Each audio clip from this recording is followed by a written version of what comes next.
제가 재판하면서 형사재판에서 선서 거부하는 건 처음 봤습니다. 네, 법에 정해진 따라 선서 거부 사유가 없음에도 불구하고 선서 거부를 했다고 봐서 최대 50만 원까지 과태료를 부과하도록 되어 있습니다. 그래서 과태료 50만 원을 부과했습니다. 그 과태료 근거 규정에서 정당한 사유가 없을 경우에 과태료 그건 알아서 하십시오. 걸로 알고 있습니다. 알아서 하십시오. 네, 과태료 부과합니다. 네, 저는 즉시 이의 제기한다는 것을 주소에 남겨주시기 바랍니다. 네, 남겨드리겠습니다. 네. 그런 말씀 말고 할 말은 없습니까? 네, 이상민 증인 진행할 예정입니다. 네, 이 사건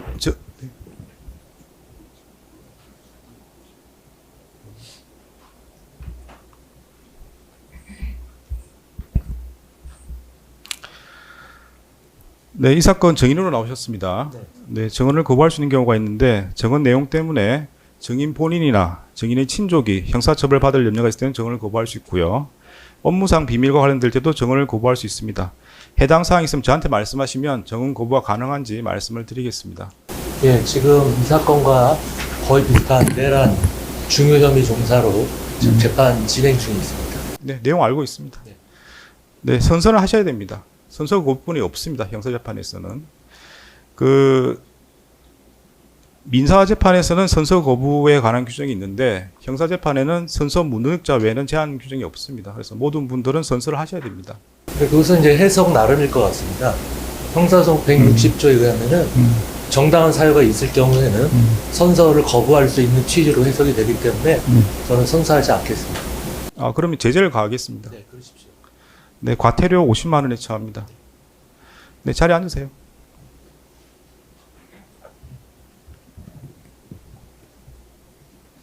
네, 선서 거부와 관련해서는 과태료를 부과하도록 하겠습니다.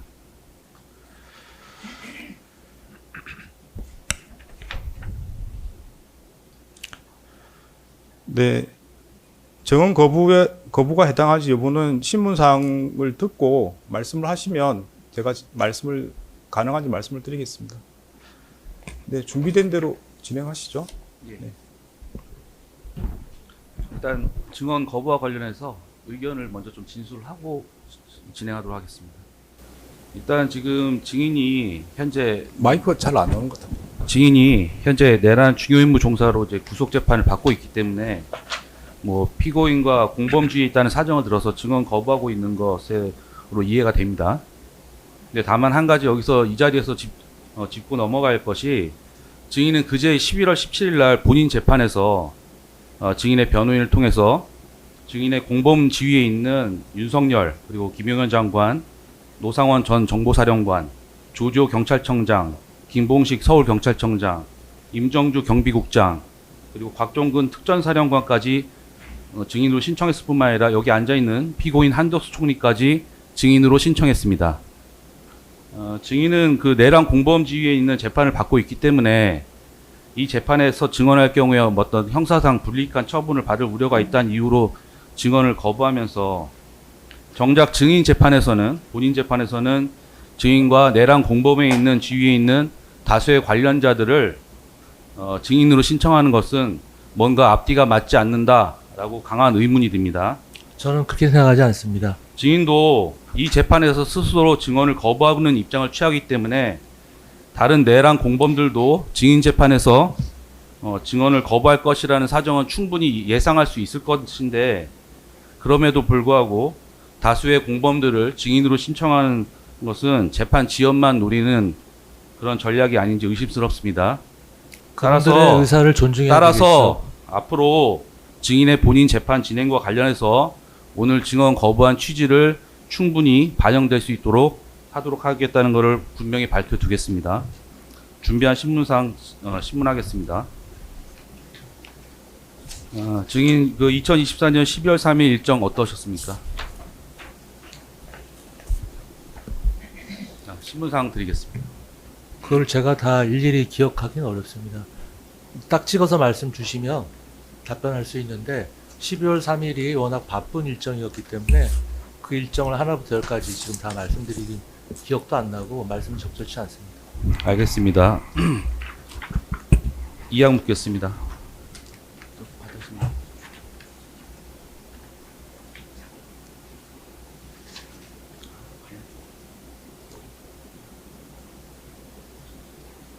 예, 이양 묻겠습니다. 그러면 제가 상세히 묻겠습니다. 증인은 2024년 12월 3일 오전 국무회의가 끝난 후에 증인의 집무실에서 김용현 장관과 대화하던 중에 김용현 장관으로부터 대통령이 오늘 저녁 9시쯤 들어오라고 하시던데 라는 말을 들은 사실 있습니까? 있습니다. 네, 마이크 대고 대답하시면 됩니다. 녹음을 하고 있는데 녹음을 하고 있고 중계를 하고 있습니다. 말씀을 드리고요. 대답할 때 마이크 대고 대답하시기 바랍니다. 예, 하는데 잘 안 들리시나요? 네, 잘 안 들립니다. 아, 예. 예. 김용현 장관이 무슨 일로 들어오라고 하던가요? 그것은 제가 말씀드리기가 곤란합니다.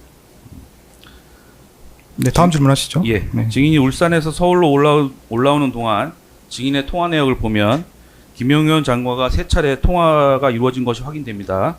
어떤 내용으로 통화를 한 건가요? 통화 내용을 묻습니다. 말씀드리지 않겠습니다. 네, 다음 질문하시죠. 증인은 개인 휴대전화로 전화를 받았음에도 비아폰으로 다시 통화를 한 사실이 확인되는데 그 이유는 무엇입니까?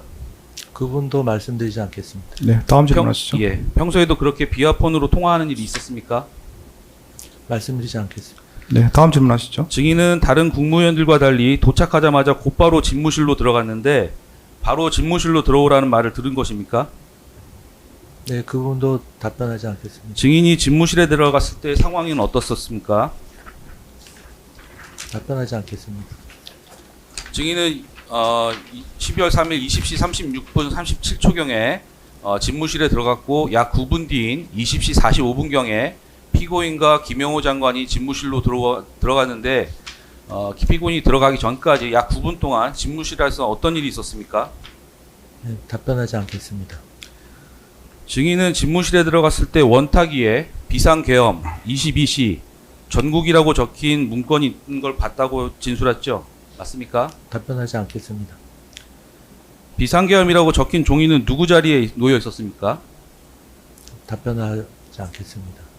증인은 수사 과정에서 대통령 집무실 원탁 중앙에 대통령이 앉았고 대통령이 앉은 자리 원탁 위에 여러 문건이 불규칙하게 놓여 있었다고 진술한 바가 있는데 맞습니까? 답변하지 않겠습니다. 그런데 대통령이 앉은 자리를 기준으로 오른쪽에는 자리 하나를 비운 채 박성재 장관이 앉아 있었기 때문에 증인은 집무실 오른쪽에서 원탁을 빙 돌아서 대통령 왼쪽 자리에 앉았다고 진술했는데 이때 증인이 앉은 자리 부근에 한 장의 문건이 있었기 때문에 증인이 그 문건을 손으로 집어 들어볼 수 있었다고 진술했는데 맞습니까? 답변하지 않겠습니다. 20시 45분 피고인과 김용현 장관이 집무실로 들어온 다음 약 11분 뒤에 조태열 장관 그리고 조태열 장관, 조태용 국정원장이 집무실로 들어갔는데 요 들어오기 전까지 약 11분 동안은 어떤 일이 있었습니까? 저에 대한 재판 과정에서 자세히 다 말씀드리도록 하겠습니다. 조태열 장관과 조태용 국정원장이 집무실로 들어온 다음 다 같이 대접견실로 퇴실할 때까지 약 13분 동안은 어떤 일이 있었습니까? 안에서 답변드리지 않겠습니다. 결국은 12항 묻겠습니다. 증인은 집무실에 들어가자마자 원탁위에 있던 비상계엄이 적힌 종이를 보고 윤석열 대통령이 비상계엄을 선포하리라는 사실을 알았지만 증인이 집무실에 들어간 20시 36분부터 조태열 장관, 조태용 국정원장이 들어온 20시 56분까지 약 21분 동안 그 자리에 있던 모든 사람들이 김용현 장관과 윤석열 대통령이 작은 소리로 대화하는 것만 지켜보면서 아무 말도 하지 않고 그저 가만히 앉아 있었다 이렇게 진술한 바가 있는데 맞습니까? 답변하지 않겠습니다. 증인은 집무실에 있을 때 윤석열 대통령에게 비상계엄에 반대한다는 의견을 말한 사실이 있습니까? 답변하지 않겠습니다.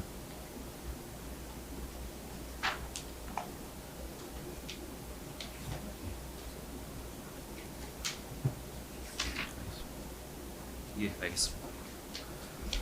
예, 14항 묻겠습니다. 피고인은 윤석열 대통령에게 비상계엄을 반대한 의견을 말한 사실이 있습니까? 답변하지 않겠습니다.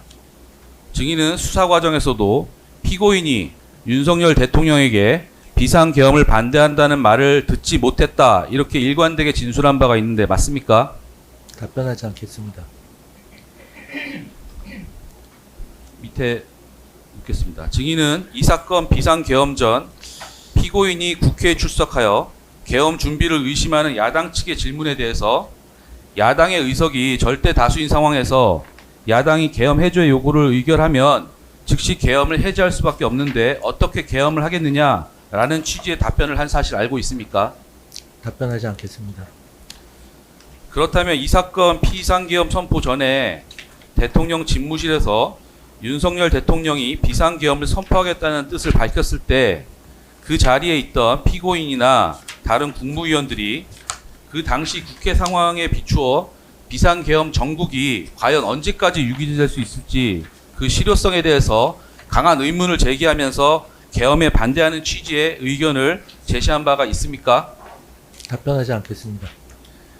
야당이 국회의석의 과반수를 점하는 상황에서 국회가 계엄 해제 요구를 의결하면 더 이상 비상계엄이 유지될 수 없는 것인데 이에 대한 대비책으로 군을 국회로 출동시키는 상황에 대한 논의나 설명이 있었기 때문에 다른 국민들 모두 계엄 선포의 실효성에 대해서는 의문을 제기하지 않은 것이 아닙니까? 답변하지 않겠습니다. 시방 묻겠습니다. 대접견실 CCTV 영상을 보면 다 같이 집무실에서 대접견실로 나올 때인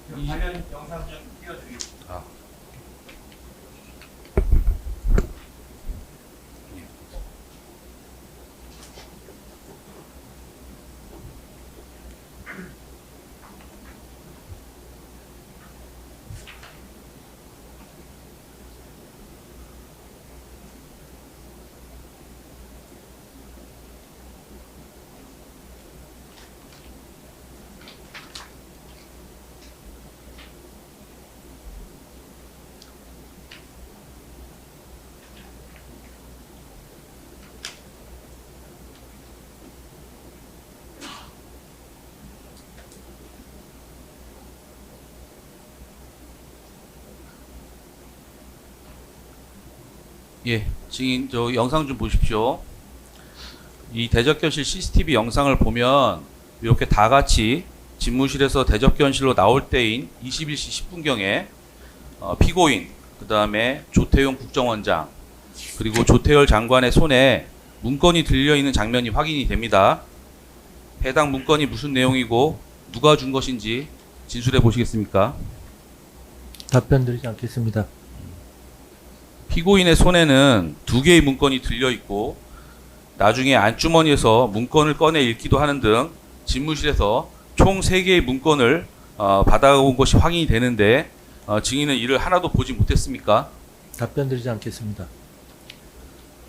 증인이 12월 3일 20시 36분경 대통령 집무실에 들어간 이후 피고인, 그 다음에 조태용 국정원장, 조태열 장관이 순차적으로 대통령 집무실 안으로 들어갔고 그 후 피고인, 조태용 국정원장, 조태열 장관이 이렇게 영상에 보는 것 같이 집무실 안에서 문건을 받아 가지고 나오는 장면이 CCTV 영상을 통해서 객관적으로 확인이 되는데 그럼에도 증인은 피고인, 조태열, 조태용이 집무실 안에서 문건을 받는 장면 못 봤습니까? 답변드리지 않겠습니다.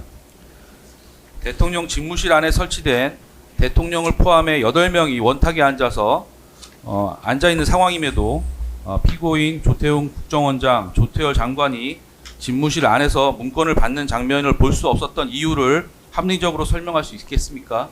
답변드리지 않겠습니다. 21시 10분경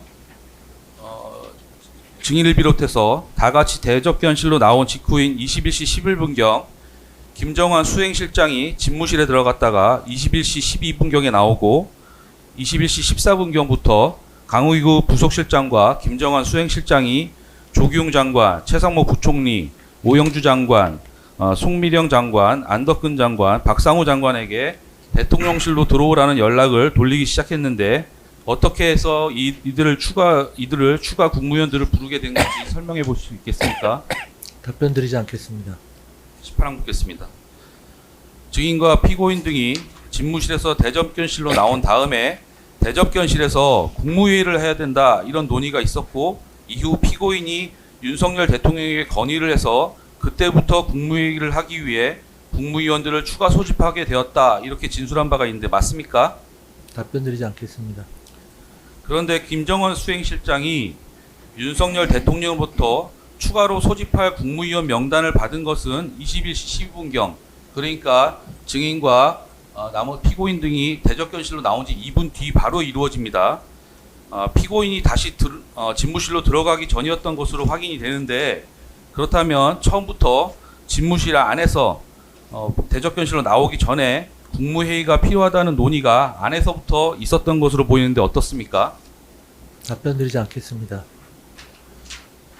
이에 대해서 김정한 수행실장 역시 21시 12분경 윤석열 대통령의 지시를 받고 추가로 국무위원들을 부른 것인데, 그와 같은 지시를 받기 전 집무실에서 피고인이 요건이라는 말을 하는 것을 들었고, 누군가 정족수라고 하는 말도 들었다.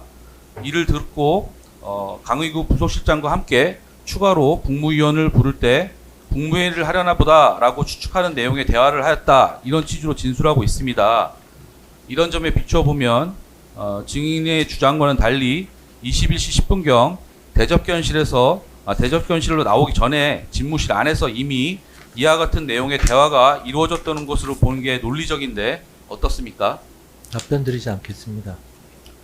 결국 증인의 주장은 대접견실로 나온 이후 국무위원들끼리 국무회의가 필요하다는 의견을 모았고, 이에 대해서 피고인이 윤석열 대통령을 설득하기 위해서 집무실 안에 한 번 더 들어갔다 나온 것이다, 이런 주장을 계속 이어가겠습니까? 어떻습니까?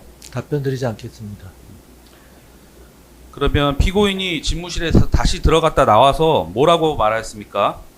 답변드리지 않겠습니다. 대통령께서 국무회의를 하기로 하였다, 이렇게 말하였습니까? 답변드리지 않겠습니다. 조태열 장관은 피고인이 국무위원을 더 모아서 의견을 들어보아야 한다, 이렇게 말씀드렸다고 말했을 뿐 국무회의라는 말은 하지 않은 것으로 기억한다, 이렇게 진술한 바가 있는데, 국무회의를 하기로 하셨다 이렇게 말한 것이 맞습니까? 자세한 것은 저에 대한 재판 과정에서 제가 자세히 말씀드리도록 하겠습니다. 예, CCTV 영상 21시 13분경부터 14분경까지 영상 보시겠습니다.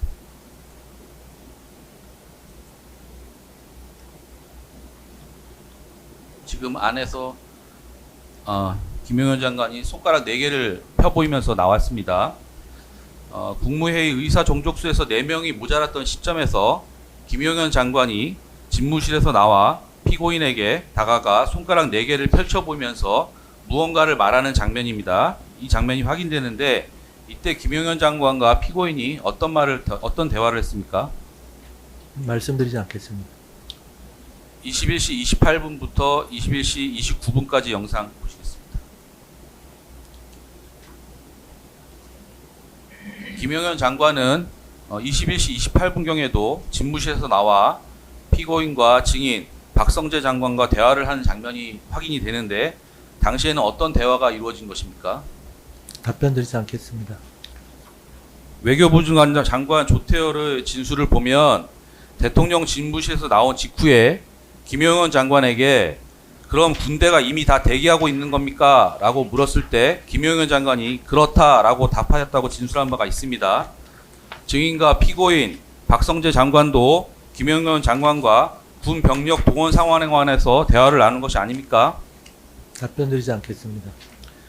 비상계엄은 병력으로서 군사상 필요에 응하거나 공공의 악령 질서를 유지할 필요가 있을 때 선포하는 것인데, 대통령이 비상계엄을 선포한다고 했을 때는 현실적으로 군을 동원할 만한 아무런 소요타 사태가 없었다는 것은 누구나 다 알고 있는 상황입니다. 그런데 정작 군을 어디로 이동할 것인지에 대해서 피고인과 국무위원들 사이에서 아무런 논의조차 이루어지지 않았습니까? 저에 대한 재판 과정에서 자세히 말씀드리도록 하겠습니다. 야당이 국회 의석의 과반수를 점하는 상황에서 계엄 정국을 실효성 있게 유지하기 위해서는 국회로 병력을 출동시켜서 국회의 계엄 해제 요구 의결을 저지해야 한다는 것에는 대통령과 그 당시 미리 집무실에 모였던 국무위원 그리고 국정원장까지 모두 공감대가 이루어져 있었던 것이 아닙니까? 답변드리지 않겠습니다.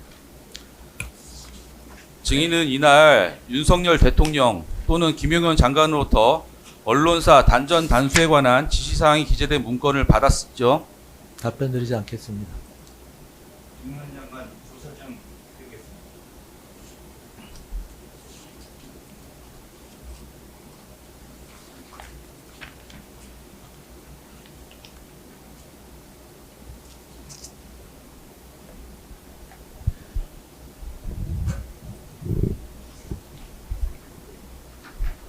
예. 네, 순번 몇 번이 되나요?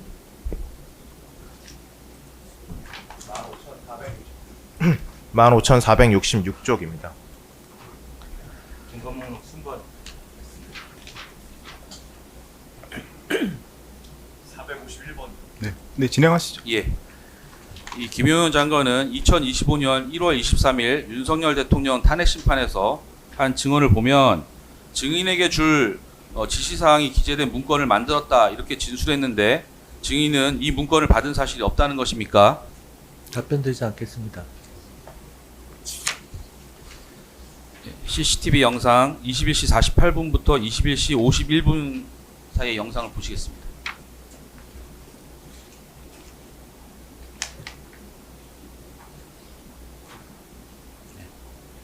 이 영상을 보면 증인이 상의 안주머니에서 약 3장으로 보이는 문건을 꺼내 3분이 넘도록 읽는 장면이 확인됐는데 이 문건이 무슨 내용이었는지 진술해 보겠습니까? 답변드리지 않겠습니다. 21시 49분부터 23시 05분 영상 중 일부를 보시겠습니다.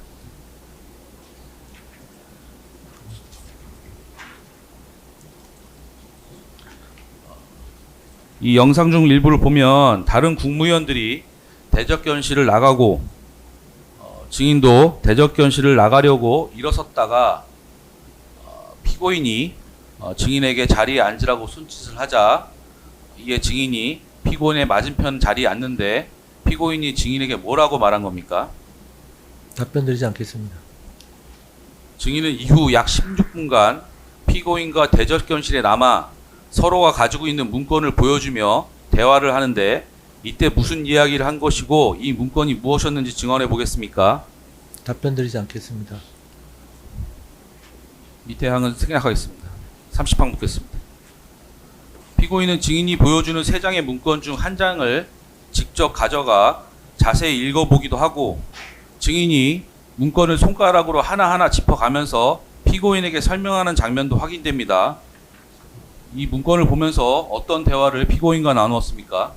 답변드리지 않겠습니다.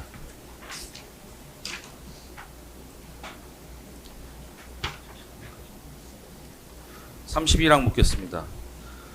증인의 수사 과정에서 이 문건이 증인의 하루 일정표였다, 장관 일정표였다라고 진술했는데 비상계엄 선포를 앞둔 엄중한 상황에서 증인이 이미 끝난 12월 3일자 장관의 하루 일정표를 피고인과 확인했다 이렇게 진술한 이유가 무엇입니까? 답변드리지 않겠습니다. 32항 묻겠습니다. 증인의 수사기관에서의 진술을 보면 증인은 울산에 남아있던 그날 하루 일정 울산 김치 행사와 관련해서 함께 동반했던 처가 울산에 남아있는 상황이 우려돼서 아내가 걱정돼서 이 일정표를 다시 확인한 것이라고 주장했는데 증인의 처는 21시 15분경 서울에 도착하는 비행기로 상경할 계획이었고 증인도 처음에는 같은 비행기로 서울에 상경할 예정이어서 그 사실을 모두 알고 있는 상황이었는데도 불구하고 21시 48분경에 이미 서울로 상경했을 것으로 보이는 처의 일정에 대해서 증인이 뒤늦게 그 계획을 확인할 필요성은 없었을 것으로 보이는데 어떻습니까? 답변드리지 않겠습니다. 증인은 대통령 CCTV 영상을 보면 증인은 대접견실에 있는 동안 상당 시간 휴대폰을 보고 있는 장면이 다수 확인됩니다. 만약 증인의 주장대로 울산에 남아있던 아내의 일정이 걱정되었다면 충분히 아내에게 전화를 하거나 문자 메시징을 통해서 연락을 취할 수 있었을 것으로 보이는데 실제로 이 당시에 증인이 아내에게 연락을 취한 사실은 없죠. 답변드리지 않겠습니다. 34만 묻겠습니다. 피고인이 비상계엄이 선포된 급박하고 엄중한 상황에서 증인과 피고인은 약 16분간 증인의 12월 3일자 장관의 하루 일정표 또는 울산 행사와 관련된 피지를 보면서 대화를 하였다는 이런 주장을 계속 이어나가시겠습니까? 답변드리지 않겠습니다. 34항 묻겠습니다. 증인은 이날 피고인과 단둘이 남아서 16분간 대화한 후에 광화문 정부청사로 돌아와 23시 37분경에 허석권 소방청장에게 전화를 건 사실이 확인되는데 맞습니까? 답변 드리지 않겠습니다. 허석권 소방청장은 증인이 전화를 걸어와서 단전다수 요청을 받은 사실이 있는지 물었고, 이에 허석권 소방청장이 그와 같은 요청을 받은 사실이 없다고 답하자 증인은 MBC 등 특정 언론사 5곳을 언급한 다음에 24시경 경찰이 투입될 예정인데 경찰로부터 협조 요청이 오면 협력해서 조치하라, 이런 취지로 말을 하였다고 허석권 청장이 어제 증언을 하고 있습니다. 어떻습니까? 이런 사실 있습니까? 답변 드리지 않겠습니다. 여기서 증인은 24시에 경찰이 MBC 등 특정 언론사 5곳에 투입될 예정이라는 사실을 어떻게 알고 허석권 소방청장에게 24시에 경찰이 투입될 예정인데 라는 말을 한 것입니까? 저에 대한 재판 과정에서 계속 반복되는 이야기입니다만 제가 자세하게 진술을 하도록 하겠습니다. 여기서 증인이 허석권 청장이 언급한 경찰의 소방청에 대한 협조 요청, 이것은 무엇을 의미합니까? 답변 드리지 않겠습니다. 증인은 계엄 선포 후인 2024년 12월 4일 13시 11분경에 국회 행정안전위원회 현안 질의에 출석에 앞서서 재차 허석권 소방청장에 전화를 걸어서 어제 경찰청으로부터 요청이 와서 소방청에 조치가 있었느냐, 이런 취지의 질문을 한 적이 있죠. 네, 질문 중에 해제 후입니다. 선포가 아니고 약간 잘못 읽으신 것 같습니다. 어떻습니까? 네, 정의는 계엄 해제 후인 이렇게. 예, 계엄 해제 후입니다. 네. 네. 해제 후 그 다음 날 12월 4일 날 13시 11분경에 허석권 청장에게 다시 전화 걸어서 어제 경찰청으로부터 요청이 와서 혹시 소방청에 조치가 있었느냐, 이런 취지의 질문을 하신 적 있습니까? 답변 드리지 않겠습니다. 허석권 소방청장의 진술에 따르면 증인은 계엄 당일 허석권 소방청장에 전화하여 처음 물은 질문 자체가 단전 단수 요청을 받은 사실인지였고, 그 다음에 MBC 등 특정 언론사 5곳을 언급한 후에 24시경 경찰이 투입될 예정인 사실을 밝히면서 경찰로부터 협조 요청이 오면 협력해서 조치하라, 이렇게 말한 사실이 있는데, 그렇다면 증인이 말한 경찰의 소방청에 대한 협조 요청은 특정 언론사 5곳에 대한 단전 단수 요청이라고 보는 것이 자연스러운데 어떻습니까? 답변 드리지 않겠습니다. 증인은 계속해서 소방청에게 전화를 건 이유는 단전 단수를 지시한 것이 아니고 소방청이 안전관리를 잘하라는 취지에서 당부를 했다고 주장을 했는데, 증인의 주장대로 단순히 소방청의 단전 단수 과정에서 발생할 수 있는 안전사고가 걱정돼서 허석권 소방청장에게 전화를 한 것이라면 굳이 단전 단수의 대상이 되는 특정 언론사 5곳의 명단을 세세히 언급할 이유까지는 없는 것으로 보이는데 어떻습니까? 근데 검사님, 지금 이것이 총리님에 대한 공소사실과 관련이 있는 겁니까? 피고인과 저희 증인이 재판에 대해서 같은 하얀 문건을 것을 가지고서 증인 신문을 논의한 하는 거 측면이 있기 아닙니까? 때문에 관련이 있습니다. 어쨌든 답변을 드리지 않겠습니다. 36항 묻겠습니다.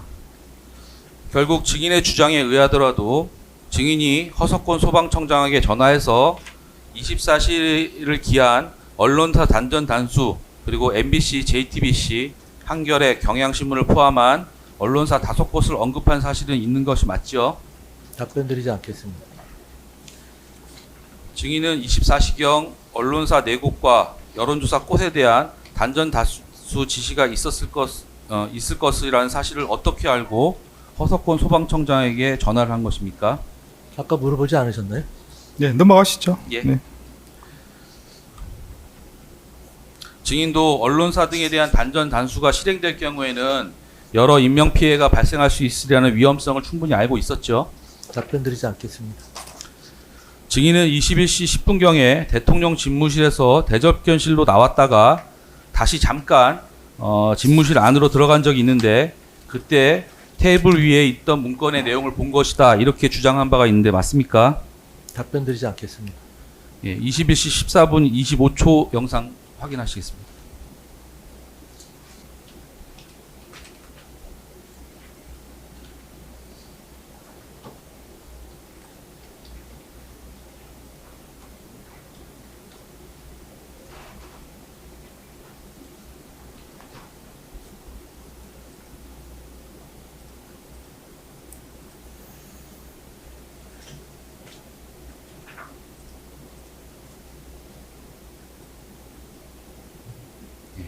영상이 길지 않기 때문에 다 보여드렸습니다. 증인이 대전견실로 나왔다가 21시 14분 25초에 한 번 더 집무실에 들어가 나왔던 사실 요걸로 이 영상을 통해 확인되는데 이때를 말하는 것이죠. 뭐가요? 지금 한 번 더 두 번째 들어간 영상이 요거를 네. 말하는 거 맞습니까? 뭘 말한다는 거죠? 그러니까 두 번째 들어간 장면이 이 장면이 맞냐고 묻는 겁니다. 답변 드리지 않겠습니다. 증인이 다시 이렇게 두 번째로 집무실에 들어갔던 이유가 뭡니까? 답변 드리지 않겠습니다. 증인은 수사 과정에서 이 당시 집무실에 들어가 원탁에 앉아 있는 대통령의 옆자리에 앉아 대통령에게 지금 계엄하실 상황이 아닙니다. 국민들이 받아들이지 못합니다. 바깥에 있는 국무위원 전원이 반대하고 있습니다. 라는 말을 하고 대통령에게 비상계엄 선포 재고를 건의하기 위해서 이와 같이 집무실에 들어갔다 나왔다 이렇게 주장한 바가 있는데 맞습니까? 답변 드리지 않겠습니다. 또한 증인은 이때 두 번째 들어갔을 때 언론사에 대한 단전단수가 적힌 문건을 보았다 이렇게 주장했는데 맞습니까? 답변 드리지 않겠습니다. 증인은 집무실에서 무엇을 했고 어디에 놓여있던 문건을 어떻게 볼 수 있었는지 다시 설명해 볼 수 있겠습니까? 답변 드리지 않겠습니다.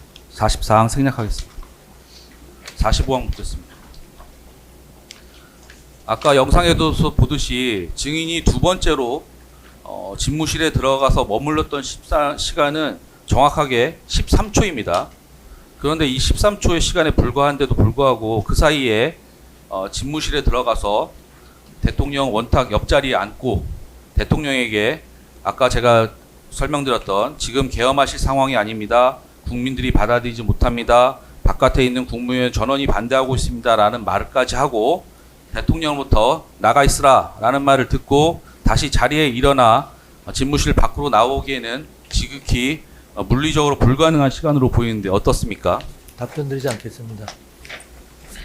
증인은 당초 대통령실 CCTV 영상이 압수 과정을 통해서 확인되기 전까지는 증인이 이와 같이 두 번째로 대통령 집무실에 들어갔다가 나온 시간이 대략 1, 2분 정도라고 주장하면서 이때 대통령의 비상계엄 선포를 만료하는 과정에서 우연히 대통령의 원탁 자리에 놓인 특정 언론사 등에 대한 단전단수 관련 문건을 보았을 뿐이고 이 정도 1, 2분의 시간이라면 대통령을 만류하는 입장이었던 증인에게 대통령이 별도의 단전단수를 지시할 여유가 없었을 것이다. 이런 주장을 했는데 맞죠?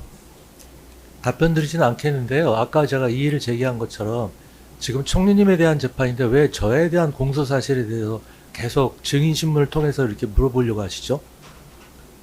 적절치 않은 것 같습니다. 그렇지 않습니다. 증인과 피고인이 모든 국무위원들이 나간 상황에서 증인이 가지고 있던 문건을 서로 상의하는 장면이 확인이 됐기 때문에 그 그거하고 지금 문건과 연관이 질문하시는 거하고 있습니다. 무슨 상관이 있겠습니까? 그런 취지에서 지금 질문을 하는 겁니다. 아시겠습니까? 잘 이해가 안 됩니다. 정은 거부를 하시는 건 알겠는데 네. 질문하는 데는 문제가 없다고 생각됩니다. 제가 들어보고 질문에 문제가 있으면 이야기하겠습니다. 네. 밑에 그런 데는 생략하겠습니다. 그 질문 사항을 보시고 적절히 뭐 시간 조절하시기 바랍니다. 알겠습니다. 네. 결국 그 증인은 12월 3일 20시 36분부터 21시 10분경까지 34분 동안 첫 번째로 대통령 집무실에서 머물렀 당시에 이미 34분이란 긴 시간 동안에 대통령으로부터 특정 언론사에 대한 단전 단수 지시를 받고 관련 문건을 건네받은 사실을 은폐하기 위해서 첫 번째 대통령 집무실 안에서 머물렀던 당시 상황은 대부분 잘 기억이 나지 않는다. 아니면 뭐 장기 시간에 걸쳐서 무거운 침묵이 흘렀다. 이런 주장을 하고 어떤 그 안에서 36분 동안은 특별한 이벤트가 없었던 것처럼 주장했는데 맞습니까? 답변 드리지 않겠습니다. 증인은 특정 언론사에 대한 단전 단수와 관련해서 허석권 소방청장과 전화 통화를 한 사실이 이미 국회 회의에서 밝혀졌기 때문에 어떻게든 단전 단수 관련 문건의 내용을 인지하게 된 경위는 설명할 알리바이가 필요했고 네, 이 질문 넘어가시죠. 예, 네, 생략하시고요. 생략하겠습니다. 네, 다음 질문 가시죠. 46번 묻겠습니다. 증인이 단전 단수 등이 기재된 지시사항 문건을 받은 것이 아니라면 허석권 서방청장에게 전화를 건 이유는 무엇이었습니까? 답변드리지 않겠습니다. 증인은 허석권 서방청장에게 전화를 걸기 직전인 23시 34분경에 조지호 경찰청장에게도 전화를 걸었죠. 답변드리지 않겠습니다. 나머지 부분 생략하겠습니다. 네. 48항 묻겠습니다. 영상 22시 42분 영상 보시겠습니다.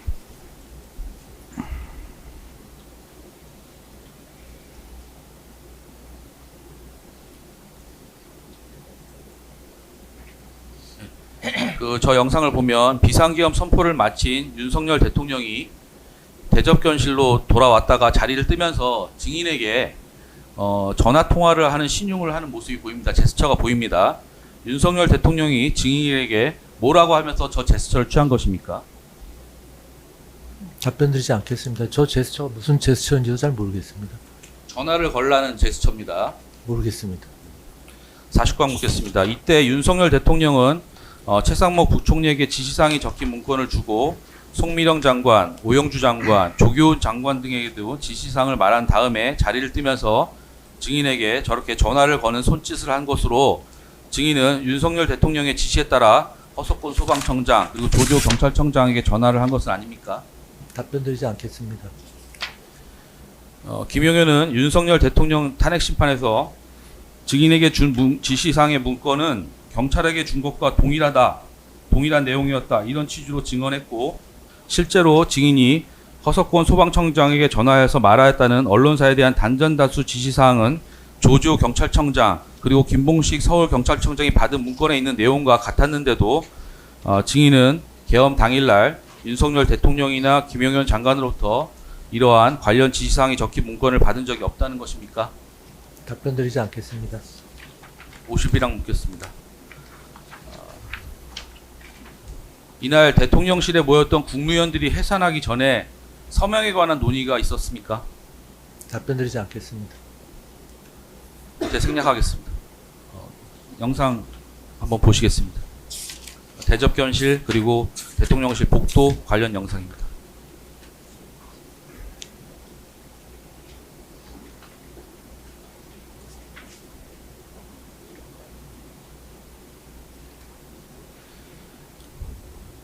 예, 그 비상계엄 선포 이후에 윤석열 대통령 좌측에 착석하고 있던 증인과 박성재 장관이 강의구 부속실장을 불러 무언가를 말하자 강의구 부속실장이 결재판에 이를 받아 적고 휴대전화를 확인하면서 대접견실에서 나가는 모습이 확인됩니다. 당시 증인과 박성재 장관은 강의구 부속실장에게 무슨 말을 한 겁니까? 답변드리지 않겠습니다. 53항 묻겠습니다. 강의구 부속실장은 증인과 박성재 장관이 참석자들의 서명을 받는 것을 알아보라고 말을 해서 대통령실 국무회의의 담당자인 안수용 행정관을 불러 국무회의 참석자들의 서명을 받는 양식이 있는지를 알아보았다고 하고 조태열 장관, 최성목 부총리, 송미령 장관, 오영주 장관, 박상우 장관 등 당시 참석했던 국무위원들도 서명을 하고 가시라라는 말을 들었다는 취지로 진술하고 있는데요. 증인과 박성재 장관이 강의구 부속실장에게 국무위원들의 서명을 받으라 이런 지시를 한 것이 아닙니까? 답변드리지 않겠습니다. 22시 44분 영상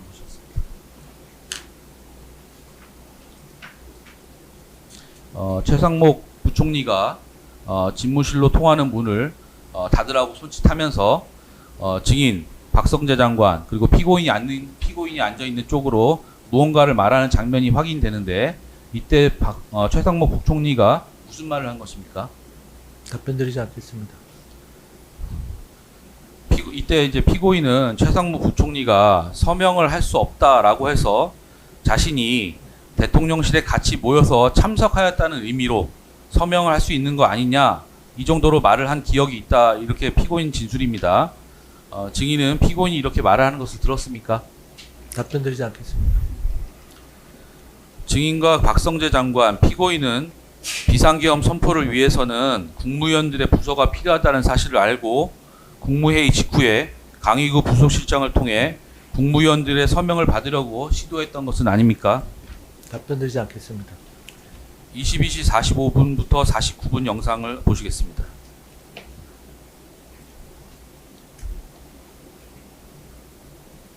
다른 국무위원들이 퇴장을 하고 있는데요.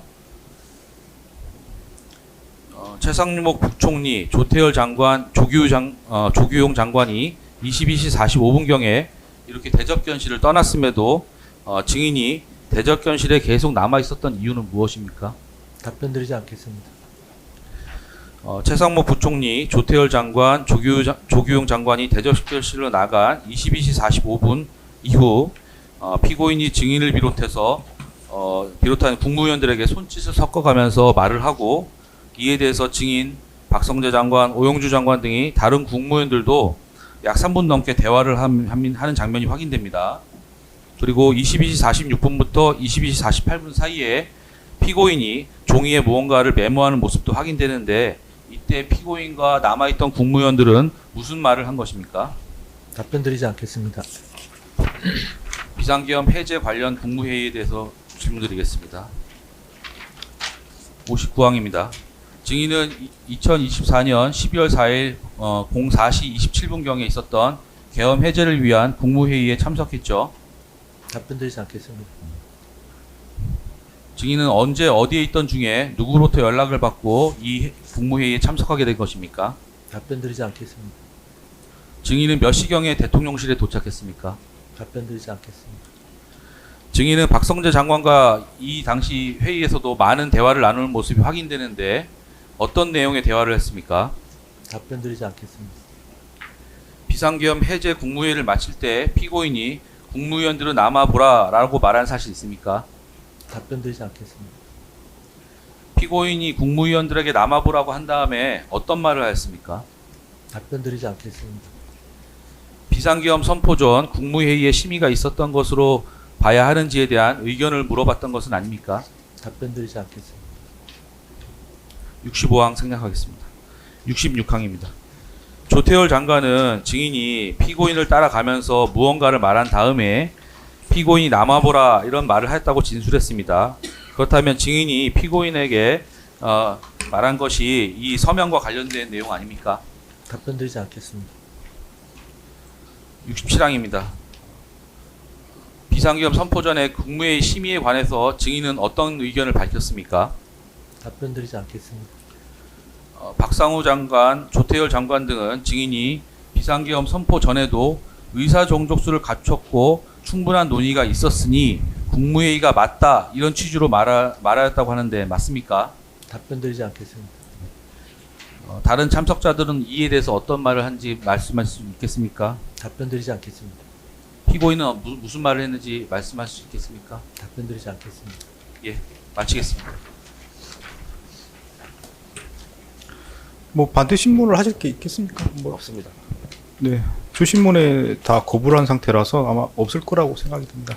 네, 재판은 헌법과 법률에 따라서 진행합니다. 그래서 지금 내란 중요 임무 종사로 재판받고 계신 거죠? 네. 네, 법정형이 사형까지로 규정되는 걸로 알고 있습니다.